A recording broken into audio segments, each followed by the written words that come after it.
Golden State Media Concepts Fantasy Football Podcast is your one-stop shop for fantasy football news and advice. Can't decide on who to draft on the first round? Going gaga on how to line up your team. Got you covered. Traditional league, dynasty league, PPR league, IDP league, even daily fantasy football league. Join us as we break down all the questions of fantasy football. It's the Golden State Media Concepts Fantasy Football Podcast.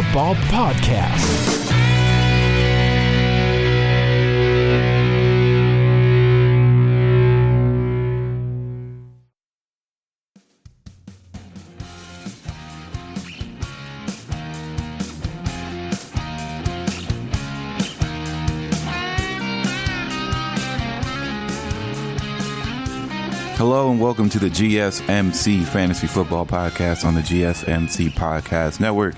It is your host on this Tuesday. Well, I'm recording this as I'm taping this. It is Monday, but it'll be Tuesday when you hear it. So welcome. Happy Tuesday. Hope everybody's having a good day. And I hope everybody's fantasy Sundays were profitable. And you kept your sanity, because I felt like I was losing my mind in most cases. Sunday was very eventful for multiple reasons, some good, some horribly bad. And unfortunately, this week, I am on the super bad end because my team suffered a heavy casualty that you just don't ever really want to see from anybody. No one wants this for anybody's team, but this is just, honestly, it's just depressing, man. I gotta say. It is depressing. Midday game. I guess we should go ahead and peel the Band-Aid off. So far, I'm up against my good friend David, right?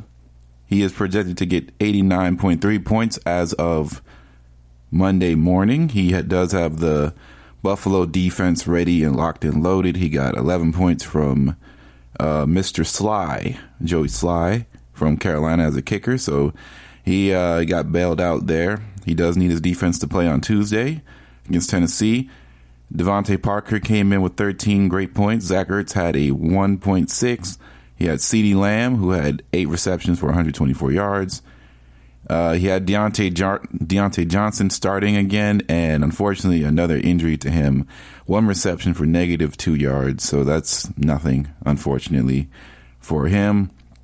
Jarrett McKinnon, he really didn't do much, but not much of the 49ers players did anything at all, as it was a drubbing. We'll talk about that a little bit later. He had Dalvin Cook, who had a pretty decent day, but he also ended up with a bit of an injury near the end of that Seattle game. He had 19.9, and he started Lamar Jackson as his recent acquisition. And Lamar had kind of a pedestrian day, another day where we're wondering how bad is Lamar's regression really going to be, because not because we think Lamar is horrible. Like, we don't think Lamar has regressed as a player per se, but their team is really wiping the floor with these bad teams. And they're really just not, they don't need him to be what he was. Anyway, for me, I still have 3 players left to play. They're all on New Orleans. Of course, recently I told you guys about my trade for Michael Thomas, and he looked like he was going to play this week, but instead Michael Thomas got into a altercation, physical one at that, with teammate CJ Gardner-Johnson, or aka CD Deuce. If you know, you know. But yeah, Michael Thomas is not playing now because of that, and thus Traquan Smith is in wide receiver spot number 2, and Emmanuel Sanders is in my flex because Kenny Golladay is out with a bye week. Anyway, I had Greg Zuerlein, 14 points out of him. That is a strong performance. I had a -5 from Kansas City. It was a tough scene for all intents and purposes. Now, granted, I played against someone with the Kansas City defense last week, or this past week as well at the same time. So bad things, but if I can win this game this week against my opponent and I can take a win, I'll take that, and Kansas City will be the reason why for both of those to occur. Like I said, I have Emmanuel Sanders in my flex spot. Austin Hooper gave me a strong performance, 5 receptions, 57 yards, no touchdown, but 10.7 points is nothing to scoff at, especially from a tight end position that has been wavering for lack of a better term. I have Traquan Smith ready to go, locked and loaded at the wide receiver 2 spot. And I have Shenault Jr. at my wide receiver 1 this week. So technically, it would have been at my wide receiver 2. But as you know, Michael Thomas not playing. He had 14.9, no end zone, but he had 7 receptions. So his receptions are coming up. It's starting to peak here right now. I'm starting to see some signs of, hey, they may like this kid quite a bit. 7 receptions for 79 yards. He did have a big chunk change play, so keep that in mind. But there's nothing to scoff at whatsoever. I had Daryl Henderson Jr., who gave me a bit of a scare in the middle of that game. I don't know why he was put on the sideline with his helmet off, like he was benched or something, but he did end up coming back in the game. 21.8 points, 2 touchdowns, only 38 yards rushing, but we also know how that just goes when you get points, right? Got some receptions in there as well. Alvin Kamara is yet to play. By the way, I didn't mention my score. I'm down. It's 82.7 to 69.84. So it's a very winnable game with 3 players left to play. You can't imagine them all being not good, right? Even Alvin by himself, in like recent times, Alvin has been saving Mike Easter for weeks, and it might be time for the heroic. Let's learn how to speak today, Ethan. It might be time for the Herculean efforts. And finally, my quarterback, as you know, who I touted as a guy that you should definitely go out and target over the offseason, Dak Prescott. He got injured midway through the game. He had a receiving touchdown. He passed for 166 yards. He did have an interception, 13.44 points. And the injury was very gruesome. It was not fun to see. And honestly, it took me out of football for a little bit. It was very kind of depressing. Not just because, fantasy purposes. At the end of the day, we'll get somebody to replace him for fantasy. But the Dallas Cowboys could not replace Dak Prescott with what he's able to do on the field. And he was having such a great year. It's just really tough to see, man. In a world filled with COVID-19 and stuff like that, you forget that football is fleeting for so many different reasons. And, the Titans haven't played. The Patriots game isn't happening as far as I know. Things have been changing quite rapidly, but the one thing that's been a constant in football for years, of course, is, nothing is guaranteed, and you could lose the game very easily as far as your ability to play it. And hopefully Dak makes a full recovery to where, he doesn't have any further health issues, but that is something that, I don't know how he's going to come back from, to be honest. That was really gruesome. The angle that they got, in a way, was almost the most perfect angle to get to see somebody, get a type of break like that. He was in shock. Everybody was pretty down on the sidelines. It was kind of gruesome, man. Very grim. As you know, former head coach Jason Garrett, he came down. It was just a weird, perfect storm of events for that to happen, right? Like just the tackle itself, and then the fact that Tony Romo was on the call, Jason Garrett, like I said, the whole Cowboys thing, everybody was taking knees. It just was tough, man, real tough. Dak was obviously very emotional, and he's gone through quite a bit in his life since he's been in the league, but even fairly recently with his brother and dealing with, having depression and trying to speak on the mental health for athletes. He was definitely trying to make things aware. And this is just another adversity, obstacle to try and overcome for him. But hopefully he'll have a good recovery. He had surgery the same day. So all the best and more power to him. And hopefully he can recover. So, for the elephant in the room here, how do we replace Dak Prescott on our rosters if we have him? And what happens to Cowboys receivers? Because if you own Ezekiel Elliott, now this might be an opportunity for Ezekiel Elliott to get a bit more touches as far as just constantly running the ball. We might see a throwback Cowboys offense to say they may not be. I don't think they're going to let Andy Dalton cook per se. Like, he can throw the ball, right? Andy Dalton can throw the ball, but in recent years, Andy Dalton has not been some sort of gunslinger. It's going to be a tough out for a lot of these guys. We might see Michael Gallup. He had a good game relatively. They still won the game, so they have won 2 games so far on the season. I just don't know where this offense is going to go. I don't think it'll be as vertical, personally. I think they'll try and maintain possession, control the clock. You might really see one of those Cowboys years, once again, where they lean on Ezekiel Elliott for the long haul and hopefully try and make something out of this season, because like we see, the NFC East is very winnable. It's still very winnable. They got their first win as in Dallas against a division opponent, I believe. So that always is very meaningful. And of course, the Eagles take another loss, so that's going to hurt for them. They already lost to the Washington football team, so division is kind of up for grabs. And Dallas always seemed to be the team that was most equipped just based off of offensive talent. And the Eagles' offense is very injury riddled. And most teams in the NFC East are not, free of injury, right? So everybody's had some injuries here or there. And the football team, they have another injury at their quarterback position. As you know, Kyle Allen started the game.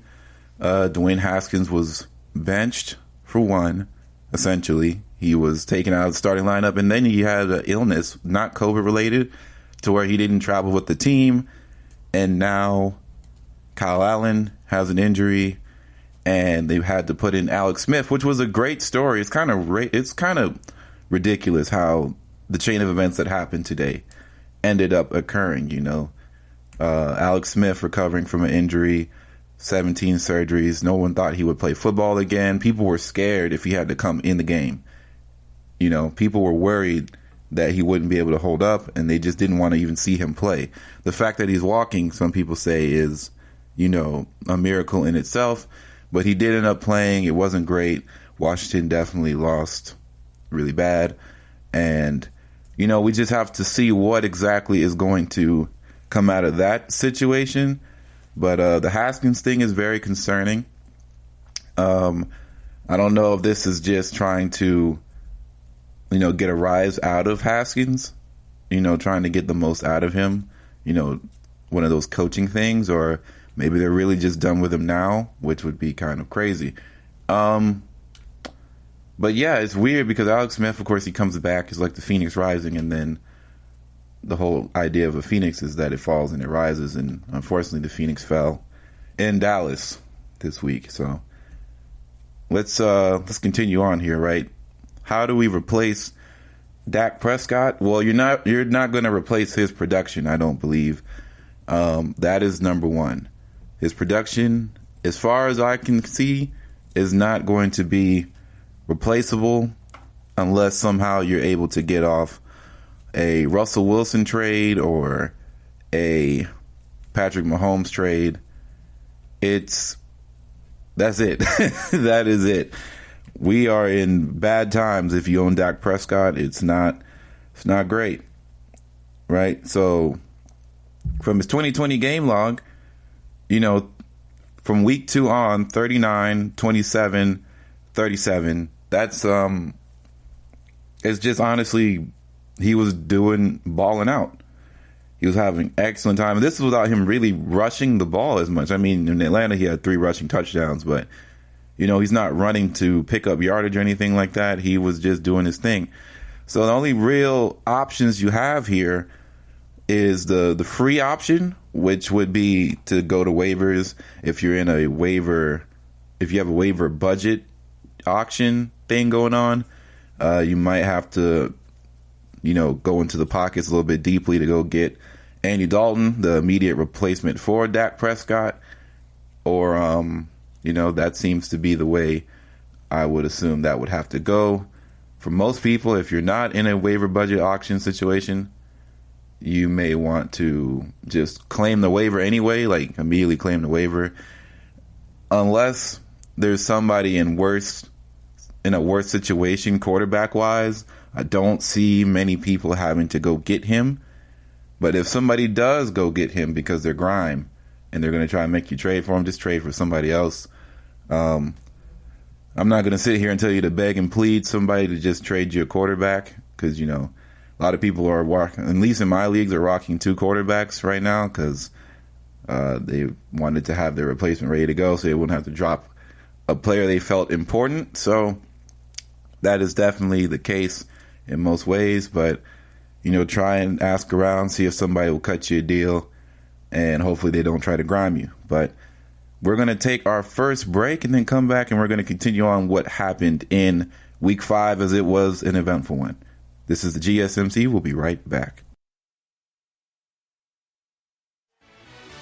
Are you looking for the very best NFL and college football podcast? Then check out the GSMC Football Podcast. Get the latest football news both on and off the field. From the NFL Draft to trades to the rumor mill to the NFL Combines, they got you covered. That's GSMCpodcast.com/football-podcast. Get updates on college rivalries, game day insights, and much, much more. It's football talk the way you want it. This show eats, sleeps, and breathes football. Don't forget to like them on Facebook and follow them on Twitter. Visit GSMCpodcast.com for more info.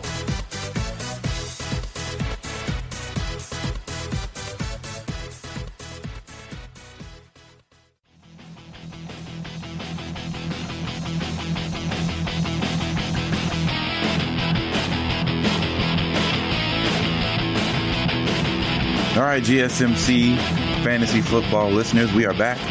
And we're going to continue on our discussion of what really happened Sunday at Week 5, on Week 5. And let's just go ahead and get right into it, shall we? The 49ers have a strong quarterback issue, one that I just did not see coming, just because the way they played last year.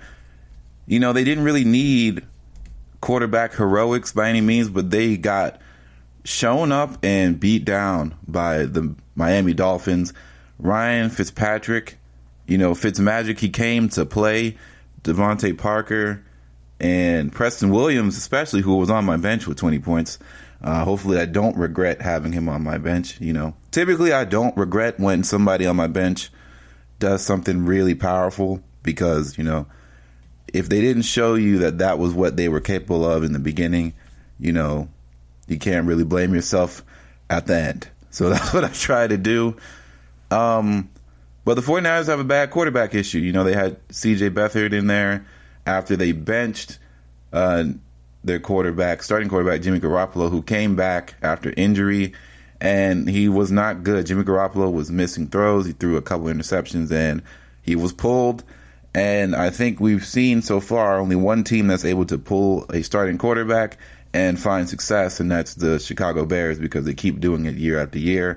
And somehow they still end up keeping the winnings up, for lack of a better phrase there. But it's not looking great for the 49ers, who are all in all in a very tough division, right? So the Rams are 4-1, Seattle's 5-0, and we have the Arizona Cardinals, who have a 3-2 record after they finally get themselves a nice, or should I say I don't want to call it a gimme. They play in the NFL, but they played the Jets. So they got to win against the Jets, and that should get them back on track to what they were looking like in the beginning of the season.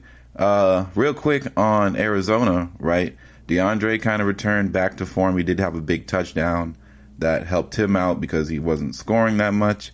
Kenyon Drake got in the end zone. That was promising, right? Kenyon Drake. If you traded for him, maybe you're feeling like, wow, this is all you could ask for, especially considering where he was right earlier in the season, particularly literally last week. But Kenyon Drake gave you 13 points. You can't scoff at that, right? I would say that is something that you can't you can never really say, well, wow, Kenyon Drake didn't do it for me right there. He did it for you this week. 60 rushing yards and a touchdown, that solves a lot of issues for you for right now. But, DeAndre did his thing, 25 points, 6 receptions for 131 yards and a touchdown. He got it done. Kyler Murray still kind of concerns me at times, but all in all, he had 26 points, 380 passing yards, 2 touchdowns, and he did have an interception, so the interceptions are still there. But, that division is going crazy. DK Metcalf, a guy who I wanted to target, never got to get him. But I keep telling you guys, what did I say at the beginning, in the offseason, should I say, that DK has a chance, right? DK has a chance. DK has a chance to do what he's doing right now because of the trajectory of guys that are like him in this league. DK, over the last 5 weeks, 19 points, 19 points, 19 points, 14 points, and 27 points. His lowest receiving yards have been 92. 92 in a game against New England, 4 receptions. He had a touchdown in every game except for the game against Miami.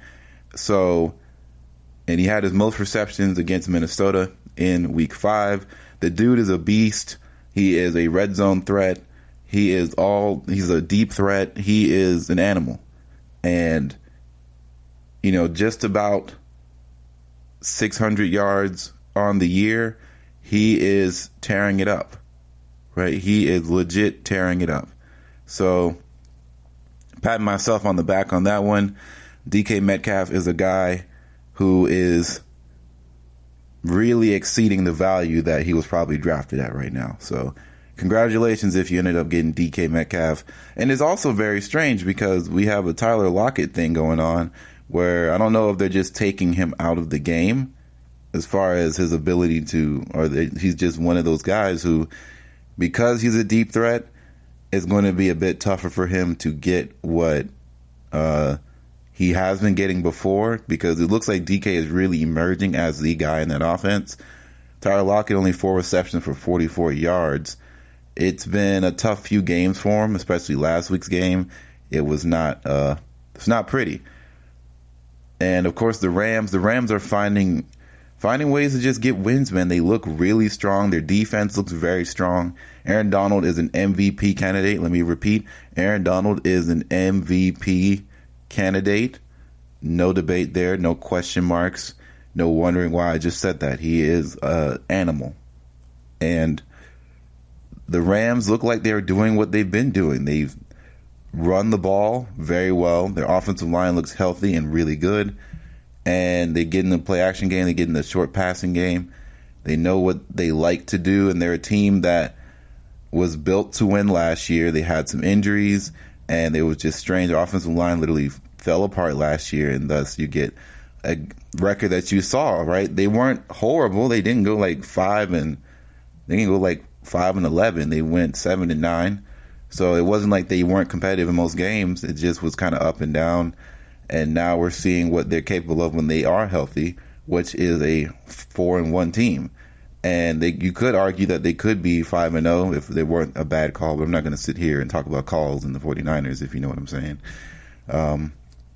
So, yeah, their division, as in the division of 49ers, is the best division in the NFC right now.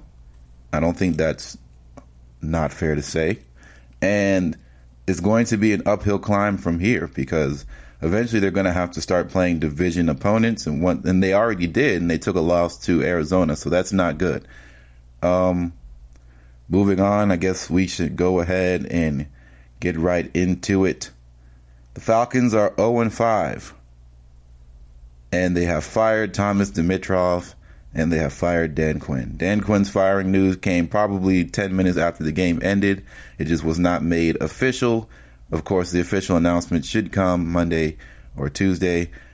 And Thomas Dimitroff was fired also in the breaking news. maybe a few hours afterwards. That's when I started to see it, but both were gone.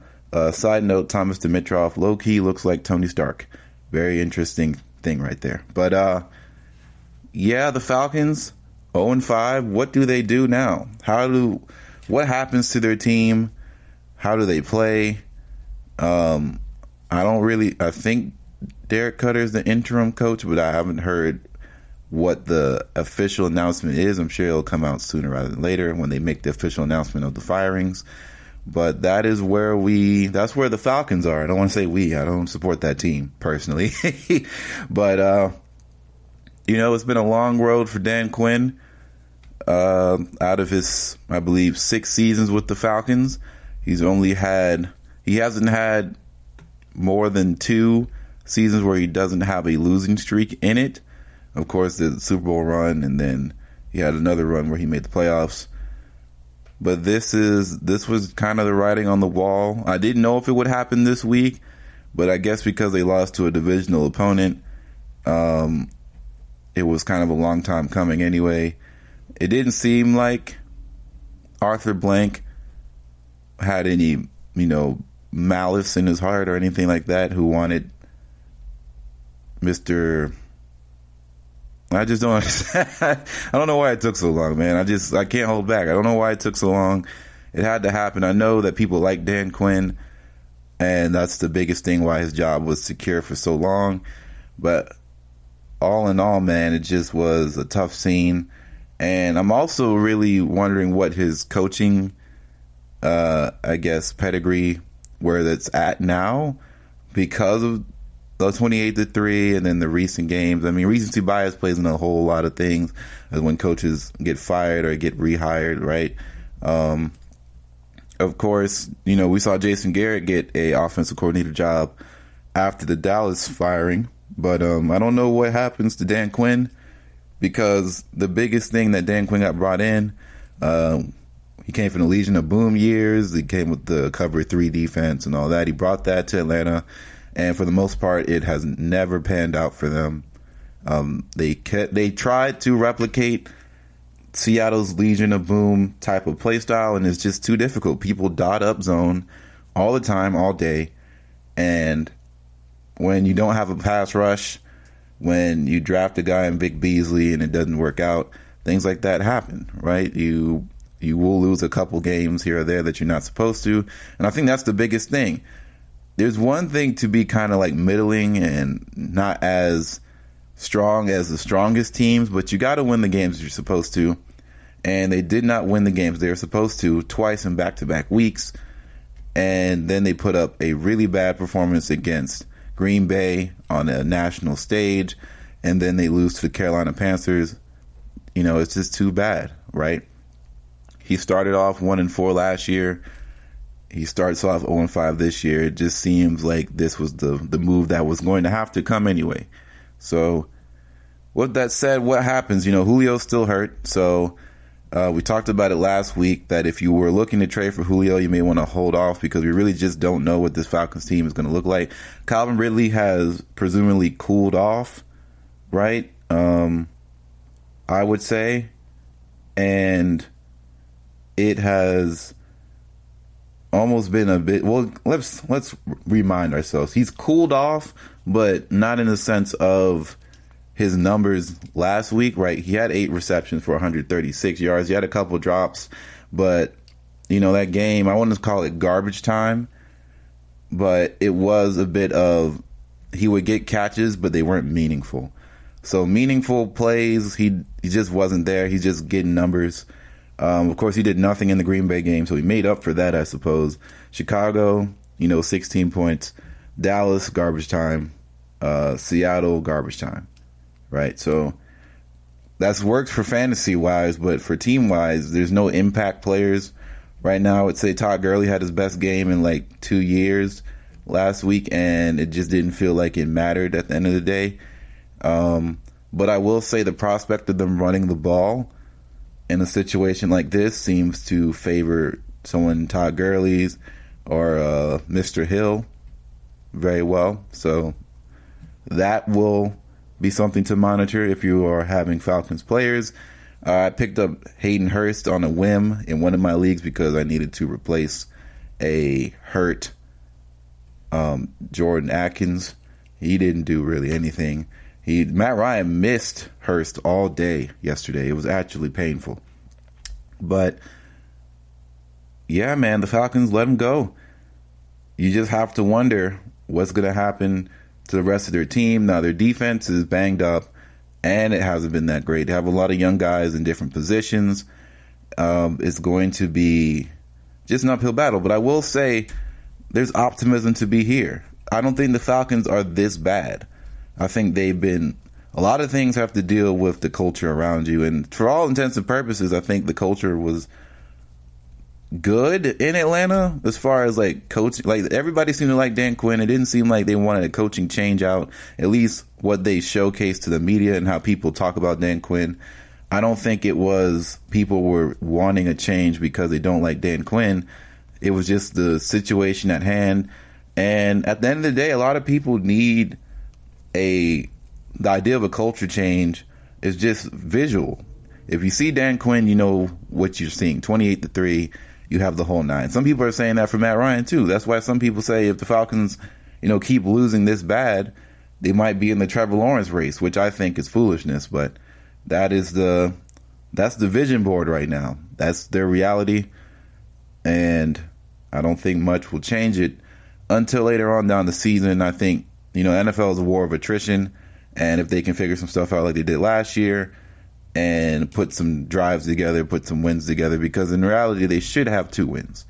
That's the bottom line. If you want to say they're 2-3 and they still fire him, fine, right? I wouldn't be against that personally. He was justifiably fired he would be justified if he was fired last year, and that's that. But the Falcons shouldn't have lost 2 of those games. Right? That's the thing. So we're going to take another break, and we're going to continue on with Week 5 topics and discussions right here on the podcast. GSMC will be right back. Check out the show that's built on the MMA. From the UFC to extreme cage fighting, they got the fights covered. Check out the GSMC MMA podcast. Get the latest news on past or upcoming fights. Join us as we talk to and about some of the biggest names in the MMA, past, present, and future. When it's the fight game, there's just one show to check out. GSMCpodcast.com/MMA-podcast. Don't forget to like them on Facebook and follow them on Twitter. Visit GSMCpodcast.com for more info.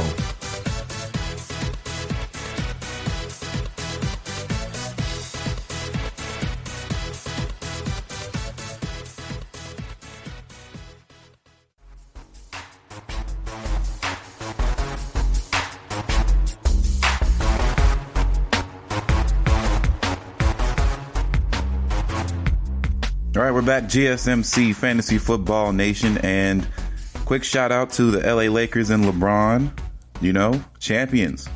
The Lakers have come back and brought a title back to LA. It's been a long time, and LeBron did it, man. He did it again. He got his 4th ring. So shout out to him. I was just about to say, Cleveland, this is for you. As we segue into more fantasy discussions, Cleveland, this was for you. The Browns, right? 4-1. You heard me here. 4-1. Cleveland. What's happening? Now, there was a bit of a injury to quarterback there in Cleveland. And Baker Mayfield, he has a rib injury. I think he's supposed to be getting x-rays this Monday. But yeah, man, Cleveland is 4-1. Things are getting interesting. So they beat the Colts, who have, for all intents and purposes, has a really strong defense. There is some scoring plays all around, and we saw what their roster is capable of without, one of the best running back prospects in the league right now, in Nick Chubb. So without Nick Chubb, we saw a really, really great game from Kareem Hunt, 72 yards, a receiving touchdown, 18 fantasy points. pretty strong performance if I were to say so myself. Of course, I have Austin Hooper on my team. He did his thing. Odell had 5 receptions for 58 yards. So, not great, especially after coming off such an offensive explosion last game, but at least he's getting some sort of touches.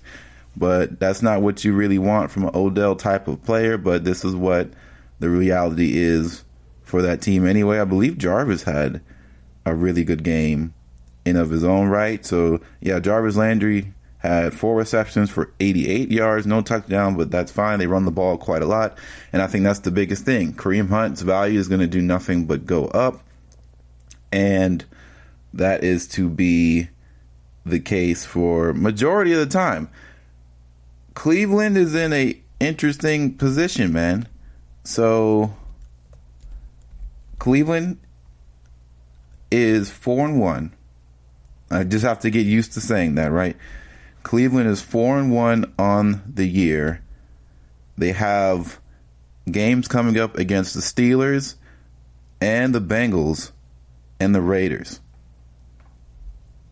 They've beat every team that they're supposed to. They beat the Bengals. They beat Washington. The Cowboys they beat pretty handily until the end. And they beat a Colts team that people were saying was pretty good.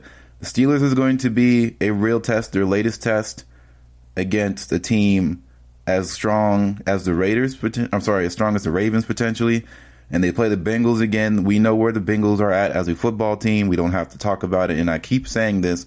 The Bengals are competitive to a fault, but they will not be competing in their own division because the division just is overall just way too talented. And the Bengals roster is not that talented. Then they play a Raiders team who got another big-time win this week against the Chiefs. We'll talk about that probably a little bit later. But the Browns have a chance to probably get some really good statement wins if they can get it together. And we've seen the Steelers recently. Their defense is still very powerful. Don't get me wrong. Their defense is really strong.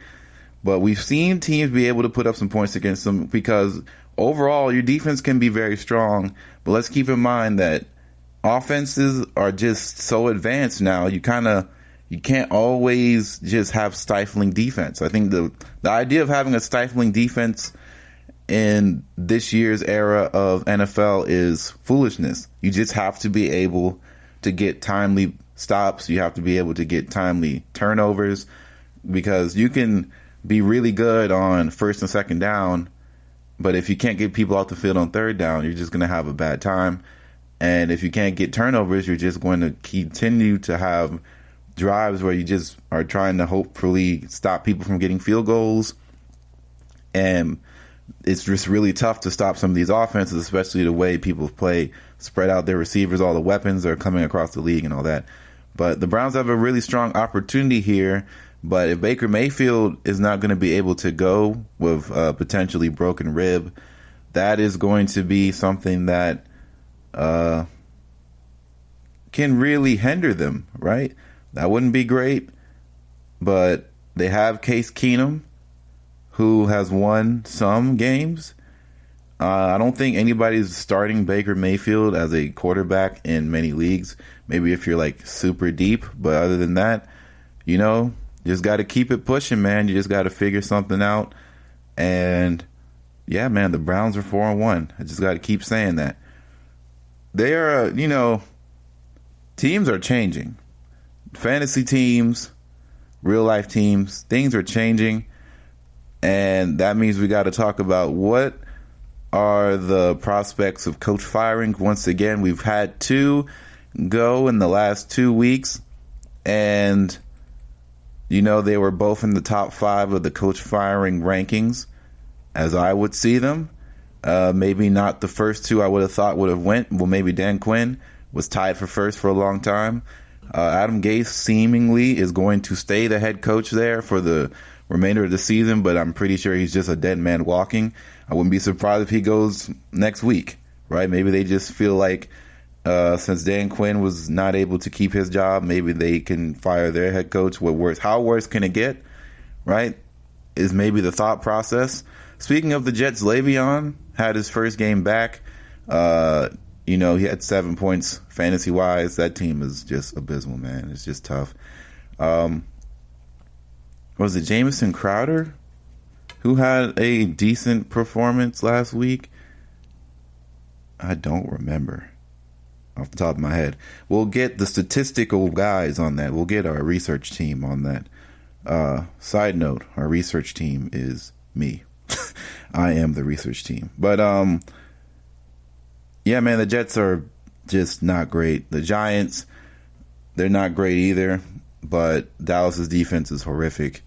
And, you know, every time you think that the Giants should find a way to get a win, you just got to remind yourself that they just aren't ready yet, in all intents and purposes. They've had chances to get a couple wins, to add some comeback drives prepared that just haven't panned out. So the Giants, of course, are winless among a few teams. But let's continue on here, talking about these coach firings. So we all know Bill O'Brien is gone as GM and head coach. Dan Quinn is gone. Coaching vacancies all over the place. We know what people are scouting for coaches. We know where the eyes are being peeled at, so to speak. A lot of things are beaming towards a potential Kansas City coach hiring. And we all know who that guy is. We don't have to really review that. But as far as coach firings, Philly takes another loss. But it seems to me that the panic has kind of calmed down on the Carson Wentz thing. I mean, you kind of know what he is right now. And we're getting back to what happened last year where his receiving core is all over the place. You know, Greg Ward is a guy that is stepping up, so to speak. They have this rookie who's turning up, so to speak, as well. You know, it's just a pretty injury-riddled team once again, and Carson Wentz is going to have to play hero ball again, and that's what got him in trouble in the beginning of the year, and now it's just, I guess it's pseudo-justified once again, so we'll see what happens. But, yeah, man, Carson Wentz, he tried his best Sunday, and it just wasn't enough. Unfortunately, the Steelers' defense is pretty good. They got some timely interceptions, some timely plays made. But I don't know where Doug Peterson lands on the coach firing tier list right now. I think that whatever happens in that NFC East may end up amplifying certain things. So they are not out of the NFC East. Nobody technically is out of the NFC East. Maybe if you want to rule out the Giants, but even then, it's kind of just like anything can happen. Anything can happen up there. So what can you really do when there's no real clear-cut, dry kind of answer to that? I would say Adam Gase is still somewhere in the top right now, and we have to rearrange some things. You know, Matt Nagy gets himself a nice win against Tampa Bay, and he was, I was starting to smell some chum in the waters. If they couldn't have pulled that game out and they would have slipped into another loss, I could see him creeping up in the coach firing ranks just because of how this quarterback situation is being handled. And I don't want to say Matt Nagy's a bad coach either. Like, I don't think he's a bad coach whatsoever. But the coach firing tier list, it holds no bar for no one. But as far as everybody else involved, we'll have to wait and see. The Chargers, of course, they will be 1-3 until the Saints game, so we'll find out. But I don't think that necessarily means that, you know, Anthony Lynn is going to get the can. But I wouldn't be surprised if he does. I think just based on record alone, he might be in the dangerous waters. Same thing with Zach Taylor, even though I think Zach Taylor needs at least 1 year with Joe Burrow and another draft before we have to start thinking about the Zach Taylor coaching changes. That would not be great. Mike Zimmer is having a strong comeback until he takes another loss against the, you know, if they would have got a win against Seattle, that would have been a very strong win. But ultimately, they ended up not having enough in the tank. Russell Wilson had another stupendous performance across the board. Honestly, I think right now everybody else is in a sort of a stalemate as far as the coach firing list goes on. And that's just kind of where it is. There's so many new coaches across the league that are still losing bad, is that you can't just sit here and say, yeah, after 1 year they're going to let them go. Now, of course, We did see that with Freddie Kitchens, but that's the whole different stratosphere of a situation. They had too much talent, had expectations, and it just went as far left as you could possibly believe. So the coach firing tier list is kind of at a stalemate right now. There's some guys that we can monitor. I didn't even talk about Brian Flores, because Brian Flores is getting some dubs, man. He's getting some wins with Ryan Fitzpatrick. Doesn't have to force himself into the Tua situation. He's not going to stab his starting quarterback in order to get his rookie in there to get some games in. So that alone is a very good sign for him. Real quick, let's move to another 5-0 team, the Steelers, man. The Steelers are 5-0. Mr. Claypool had himself the game of a lifetime, 4 touchdowns, 40-something fantasy points. He was on somebody's bench, I know for sure. And what does this mean for Deontay Johnson? He, until we know what the injury is, full timetable, it might be a bad sign if you still have him. I might want to get off him, either a trade, or you might just want to find somebody. If you can get Claypool off waivers, that'd be nice, but I think a lot of people had him and have been monitoring him on the roster for quite a bit. And that is kind of all I have to say about the Steelers, man. Their defense is bananas, man. They fly around. Minkah Fitzpatrick is great.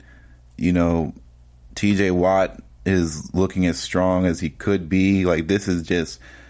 There's 3 Watt brothers in the league, and 2 of them out of the 3 so far right now are playing great football. Of course, the other one is still young, so he might be able to change some things around. But, man, TJ Watt is looking crazy. Bud Dupree is looking amazing. That team, just Mike Tomlin, man, he just finds a way every year. And honestly, you just get surprised every time you hear that the Steelers are 5-0 for me. Considering where they were last year, you're just like, wow. It's just just a quarterback just takes you to another level, being able to move the ball. And this is in a year where Juju Smith, once again, is kind of in a weird year. This might just be who he is. Like, honestly, which is kind of scary. You know, first game against New York Giants, let's keep in mind, against New York, 6 receptions, 69 yards, 2 touchdowns, 24.9 points. Second game, 7 receptions for 48, no touchdown, 11 points. Houston, he had a touchdown, 4 receptions, 43. Bye week in week 4, of course, forced upon because of Tennessee, who we'll talk about next segment. And against Philly, he had 4 receptions, 28 yards. You know, they kind of just spread the ball around. He's not a main guy. I think that's the biggest thing. He's not the main receiver threat as what we thought he might be able to become. And that's just what it is. So we're going to take our final break here without a doubt, and we'll be back, finish out the podcast. We'll talk about at least my ideas of what's going to happen in that Saints game and, of course, the Tennessee game on Tuesday. GSMC will be right back. Check out the show built around the women of MMA. From the UFC to the extreme cage fighting, we got the fights covered. Listen. It's the Golden State Media Concepts Women's MMA Podcast. The latest news of upcoming fights, discussions of previous matches. Join us as we talk to and about the biggest names in women's mixed martial arts, past, present, and future. When it's the women's fight game, you know where to listen to. The Golden State Media Concepts Women's MMA Podcast.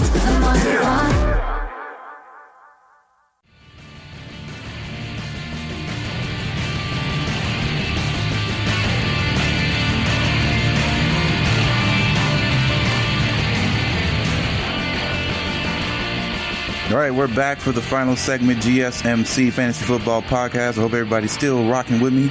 Let's keep it going, shall we? Last segment of the day.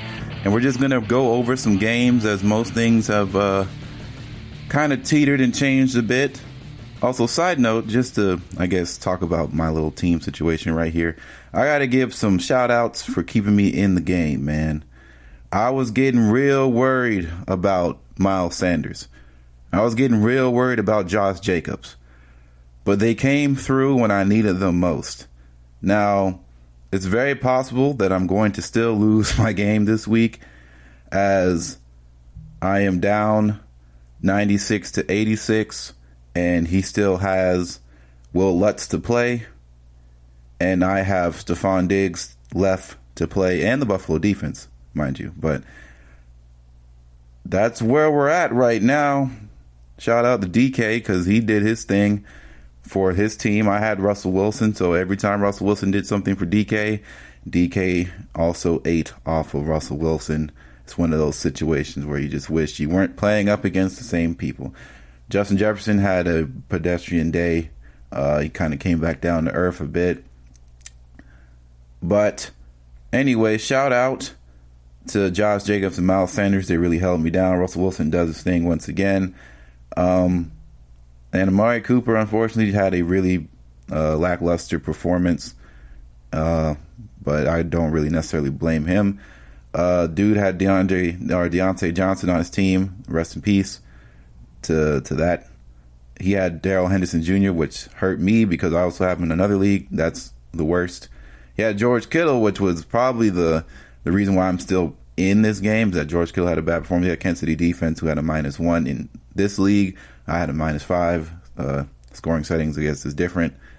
But let's see if Stephon Diggs and Buffalo defense can do something. You know, I'm not too worried at the fact that I don't have any other players set to go for Tennessee in any of my lineups.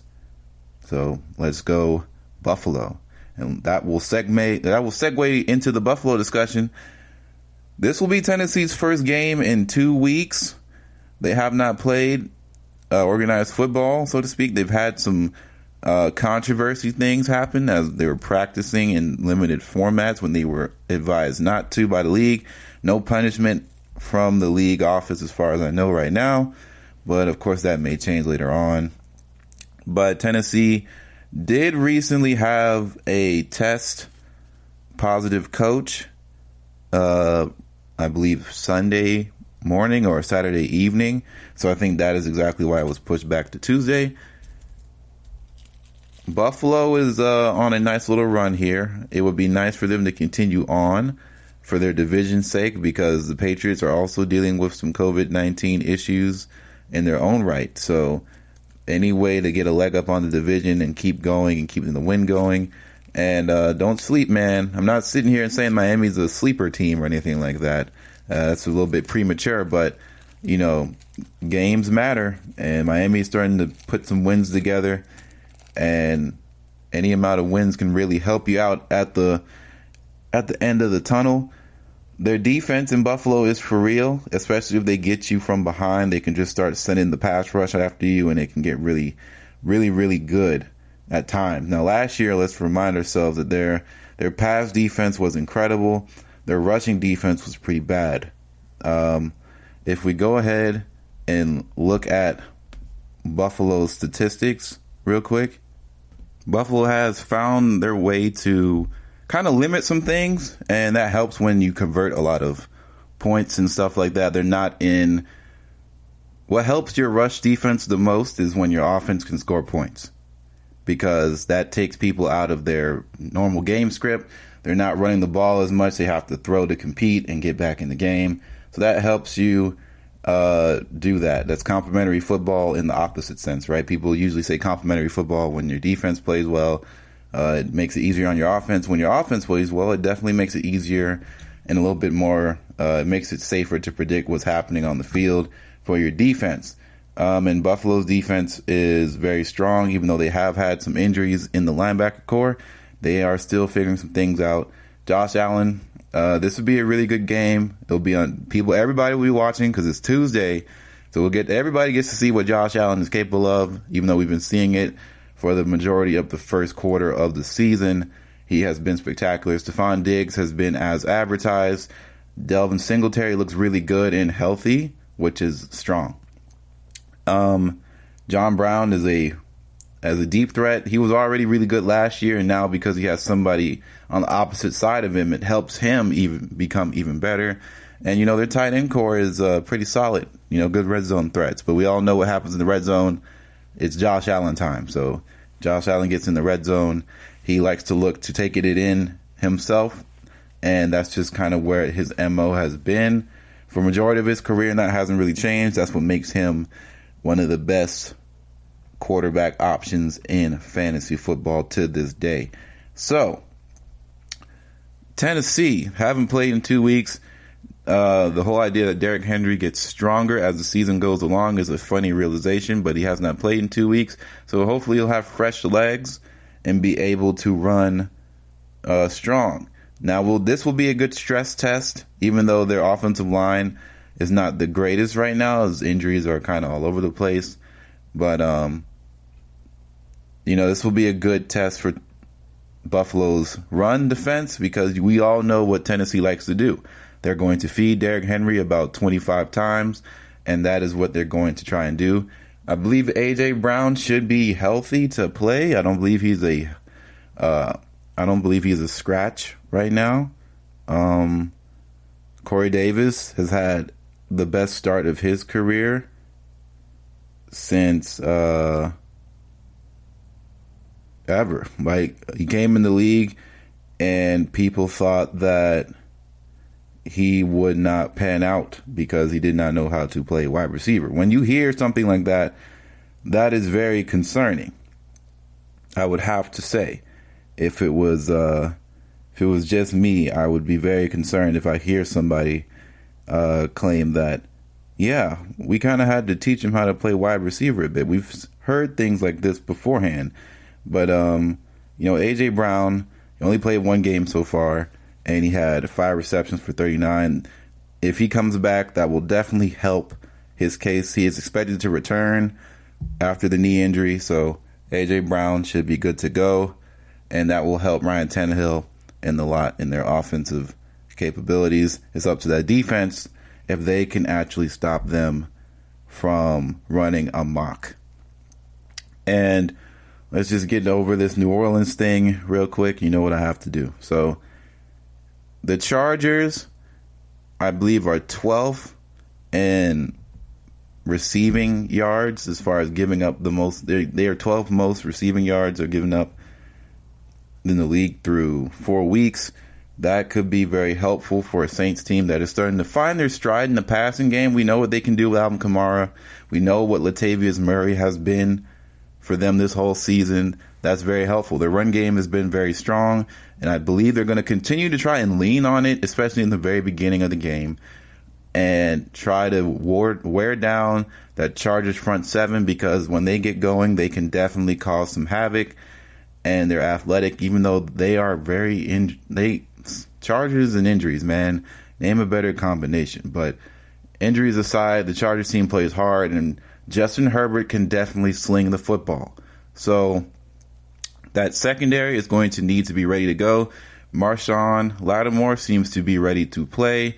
C.J. Gardner-Johnson is not going to not play. So he's playing, even though the altercation with Michael Thomas. I believe that the opposite corner is going to end up being either, I think it's going to be P.J. Williams, but I could be wrong. But Janoris Jenkins is ruled out for the game. Malcolm Jenkins still safety, and Marcus Williams is going to be the other safety. So the secondary is still kind of trying to get their legs back again, but last week was a much better performance overall. They had some missed opportunities with some interceptions because of some timely penalties. And honestly, the Saints are one of those teams where you just see the penalties that they get and you watch the rest of the league and you're just like, why doesn't anyone else get these calls? But that's beside the point. That might be a little homer in me, but I really do feel like that sometimes, that these Saints start to get calls that just don't make sense. And we understand the Saints were a Super Bowl favorite coming out of the NFC this year, as their roster looked very strong on paper, and then they take a loss to the Raiders, and people are wondering what's going on with Breeze, and then they take a loss to Green Bay on national TV again, and they're like, whoa, what's going on with the Saints? 1-2 is not very good. They were supposed to be one of the better teams, and everybody kind of just moved on accordingly. What they typically do with New Orleans anyway, right? If New Orleans doesn't start off strong like they did in 2009 or 2011, typically they just kind of move on from them and remind themselves what kind of a small market franchise or a small market city New Orleans can typically be when it comes to sports. Like, they just don't attract the biggest market of questions. Like, if they were in Dallas market or even New York, it might be bigger. But that's just the typical end-all, be-all of being a New Orleans Saints fan or a New Orleans sports fan in general. But that typically works in the Saints' favor. September is always pretty rough. October is usually much better, and that seems to be what's going. They're getting their stride. They're getting healthy. They're getting their guys back ready to go. So that is promising. And also, I believe that the Raiders are a lot better than what we thought they were. That's the biggest thing. The Raiders are a lot better than what we thought they were. Number one. Number two, and I think the most important thing is the Saints played two teams, or they played one team that was very strong in Green Bay. I think Green Bay is a really strong team. And then now, I believe they're settling in. They're figuring out what they want to do. Drew Brees had 4 games, now 5, once this game is done, to get back into his bag. And now he looked about as good as he's ever did against Detroit, and that's really nice. So I feel like the Chargers can give Breeze and the gang some problems, but don't be worried. Now, for fantasy purposes, Alvin Kamara will do what he does best. As long as he's healthy, he's going to continue to be a factor that everybody has to pay attention to. I think Latavius Murray looks really strong as a guy that you may want to put in as your maybe a flex option if he gets in the end zone.